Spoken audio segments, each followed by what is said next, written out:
Kayo guys, most of you are asking me kung anong lagi kong ginagamit na contact lens. It's from Milk Creek, you guys. It's called Honeycomb. It's this one. Sobrang nipis lang niya, tapos sobrang comfy niya sa mata. Para makita niyo yung difference. Yan you guys. Yan siya. Sobrang ano niya lang, demure niya lang kung ano pa. Hindi siya masyadong halata sa mata mo. Tapos may parang pa-highlight siya sa mata mo. Yan you guys. Yan yung nagustuhan ko dyan. Para kang walang sinuot talaga. So, sobrang nipis lang nito. Tapos affordable na rin. I think this is good for 3 months.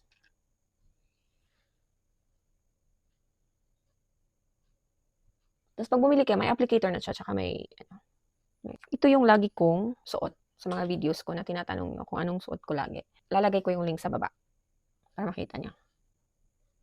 Sobrang comfy lang niya. Sinuot ko tong nung Christmas party. Buong Christmas party talaga. Mga 4 hours, 5 hours ata yun. Wala akong na feel na kung uncomfy siya, hindi. Comfortable talaga siya sa mata ko. Hindi nagdadry yung mata ko nito. Ito yung laging gamit ko guys sa mga videos ko. Tingnan nyo. Ganda niya, di ba? Nakaka-enhance siya ng makeup mo. Yan siya guys. Bang ganda niya. Marami naman akong contact lens, kaya lang, ito lang yung, parang wala akong ginamit. Parang natural na natural sa akin. May mga na-try ako, pero ito yung pinaka, ko.